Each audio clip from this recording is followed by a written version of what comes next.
जय हिंद स्टूडेंट्स। चलो शुरू करा जाक आज के क्लास। आज के আমরা ক্লাস 9 এর ম্যাথমেটিক্স নিয়ে আলোচনা করব। তো চলো শুরু করা যাক আজকে ক্লাস। দেখে নেই আজকে ক্লাসে কি আছে। তো class 9 mathematics exercise 13.7 question number 3 একটি শঙ্কুর উচ্চতা 15 সেন্টিমিটার, ইহার আয়তন 1570 সেন্টিমিটার কিউব, তবে ভূমির ব্যাসার্ধ নির্ণয় করো। পাই ইকুয়াল 3.14। ঠিক আছে, তো আমাদের কি বের করতে হবে, ভূমির ব্যাসার্ধ কত। ঠিক আছে, চলো তো প্রথমে আমরা কি লিখতে পারি, এখানে উচ্চতা দেওয়া আছে না, তো আমরা লিখতে পারি এখানে এখানে উচ্চতা উচ্চতা h ইকুয়াল আমরা লিখতে পারি 15 সেন্টিমিটার 15 সেন্টিমিটার। ঠিক, তারপরে কি দেওয়া আছে, আয়তন দেওয়া আছে, তো আমরা লিখতে পারি আয়তন ইকুয়াল 1570 সেন্টিমিটার কিউব। ঠিক আছে, আর কি বের করতে হবে, ভূমির ব্যাসার্ধ আর ইকুয়াল আমাদের নেই, ওইটা আমাদের বের করতে হবে। বুঝতে পেরেছো নিশ্চয় তোমরা। ঠিক আছে, চলো তারপরে আগে এখন আমরা কি লিখতে পারি শঙ্কুর আয়তন কত দেওয়া আছে ওইখানে, আমরা লিখতে পারি 1570। ঠিক আছে, তো শঙ্কুর আয়তনের ফর্মুলা আমরা কি জানি, ফর্মুলা হলো 1/3 পাই আর স্কোয়ার এইচ ইকুয়াল 1570। এতটুকু বুঝতে পেরেছো নিশ্চয় তোমরা। ঠিক আছে, চলো তারপরে আগে এখন 1/3 লিখে নেব, আর পাই ইকুয়াল ওইখানে কত আছে 3.14 ইন্টু আর তো আমাদের নেই, তো আর স্কোয়ার লিখে নেব। ঠিক আছে, ইন্টু এইচ কত আছে 15, তো আমরা 15 লিখতে পারি, 15 ইকুয়াল 1570। বুঝতে পেরেছো নিশ্চয় তোমরা। ঠিক আছে, চলো তারপরে আগে এখন দেখো ওইখানে 3 দিয়ে 15কে আমরা ডিভাইড করতে পারি, কত হবে 5। বুঝতে পেরেছো নিশ্চয়। এখন দেখো, এখন 5 আর 3.14 ইন্টু করে নিই। 5 দিয়ে 4কে ইন্টু করলে কত হবে, 5 4 যা 20, 20 0 হবে। তারপর কি আছে 5 আর 1 ইন্টু করলে কত হবে 5, আর 2 প্লাস করলে 7 হয়ে যাবে। ঠিক আছে, তারপর 5 দিয়ে 3কে ইন্টু করলে কত হবে 15, তো আমরা ওইখানে লিখতে পারি 15। ওইখানে কত করে আগে পয়েন্ট আছে 2 ঘর, ওইখানে আমরা পয়েন্ট দিতে পারি। ঠিক আছে, ইন্টু দিয়ে ওই আর স্কোয়ার বাকি থাকে, তো আমরা লিখতে পারি আর স্কোয়ার ইকুয়াল 1570। এতটুকু বুঝতে পেরেছো নিশ্চয়। ঠিক আছে, চলো তারপরে আগে এখন আর স্কোয়ার থাকবে ইকুয়াল দিয়ে 15.70 ওইখানে ডিভাইড হয়ে যাবে, উপরে হবে 1570। ঠিক আছে, আর নিচে হবে 15.70। বুঝতে পেরেছো নিশ্চয়। চলো তারপরে আগে এখন আর স্কোয়ার লিখে নেব ইকুয়াল দিয়ে ওইখানে পয়েন্ট আমরা উঠিয়ে দিতে পারি, উঠিয়ে দিলে উপরে আমরা 100 লিখতে পারি, 0 ইন্টু 100। ঠিক আছে, নিচের পয়েন্ট উঠে গেল, নিচে আমরা লিখতে পারি 1570। বুঝতে পেরেছো। এখন দেখো উপরে 1570, নিচেও 1570, ক্যান্সেল করতে পারি, ঠিক কি না? হ্যাঁ পারি। চলো তারপরে আগে এখন আর স্কোয়ার আমরা লিখতে পারি, ওইখানে কত থাকে বাকি 100।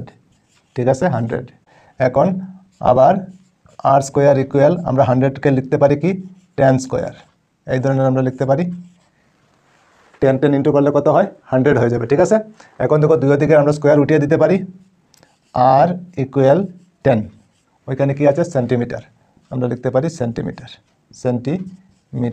বুঝতে পেরেছো, ওইটা হবে আমাদের আনসার। বুঝতে পেরেছো নিশ্চয়। তো ভূমির ব্যাসার্ধ আমরা কত পেলাম 10 সেন্টিমিটার। বুঝতে পেরেছো নিশ্চয় তোমরা। ঠিক আছে, চলো তারপরে আগে কোয়েশ্চেন নাম্বার 4 9 সেন্টিমিটার উচ্চতার একটি লম্ব বৃত্তাকৃতির শঙ্কুর আয়তন 48 পাই সেন্টিমিটার কিউব, ইহার ভূমিতলের ব্যাস নির্ণয় করো। এখন আমাদের কি বের করতে হবে, ভূমিতলের ব্যাস কত। ঠিক আছে, চলো তো আমরা প্রথমে লিখতে পারি এখানে উচ্চতা এইচ ইকুয়াল কত আছে ওইখানে 9 সেন্টিমিটার। ঠিক, তারপর কি আছে আয়তন ইকুয়াল কত লিখতে পারি 48 পাই সেন্টিমিটার কিউব। ঠিক আছে, আমাদের কি বের করতে হবে, ব্যাসকে আমরা কি লিখি ডি ইকুয়াল কোয়েকশন মার্ক, ওইটা আমাদের বের করতে হবে। ঠিক আছে, চলো এখন আমরা লিখতে পারি সুতরাং শঙ্কুর আয়তন, তো আমরা কি লিখতে পারি শঙ্কুর আয়তন ইকুয়াল কত দেওয়া আছে ওইখানে 48 পাই, ঠিক আছে, ওইটা আমাদের দেওয়া আছে, ঠিক আছে। চলো এখন শঙ্কুর আয়তনের ফর্মুলা আমরা কি জানি, 1/3 পাই আর স্কোয়ার এইচ ইকুয়াল 48 পাই, এই ধরনের আমরা লিখতে পারি, হ্যাঁ পারি। চলো তারপরে আগে এখন 1/3 পাই ইন্টু আর তো নেই, তো আর স্কোয়ার লিখে নেব ইন্টু এইচ কত আছে 9, তো আমরা 9 লিখতে পারি ইকুয়াল 48 পাই। বুঝতে পেরেছো নিশ্চয় তোমরা, ঠিক আছে। চলো তারপরে আগে এখন আমরা 3 দিয়ে 9কে ডিভাইড করতে পারি, কত হবে 3, ঠিক। চলো তারপরে আগে, আচ্ছা এখন বাকি কী রয়ে গেলো 3 পাই আর স্কোয়ার, ঠিক আছে, ইকুয়াল 48 পাই।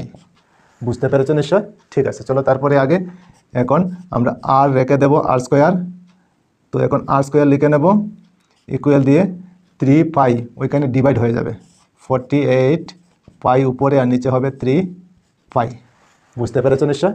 এখন দেখো আমরা পাই আর পাই ক্যান্সেল করতে পারি, 3 দিয়ে 48কে ডিভাইড করলে কত হবে 16, ঠিক।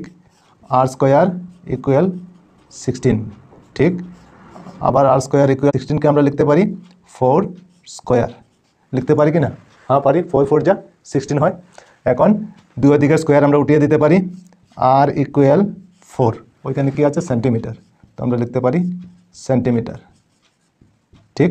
ওইটা হলো আর মানে ব্যাসার্ধ, আমাদের কী বের করতে হবে ব্যাস, তো আমরা লিখতে পারি সুতরাং ব্যাস ডি ইকুয়াল 2 আর, ব্যাসার্ধের ডবল হয় ব্যাস, ঠিক আছে।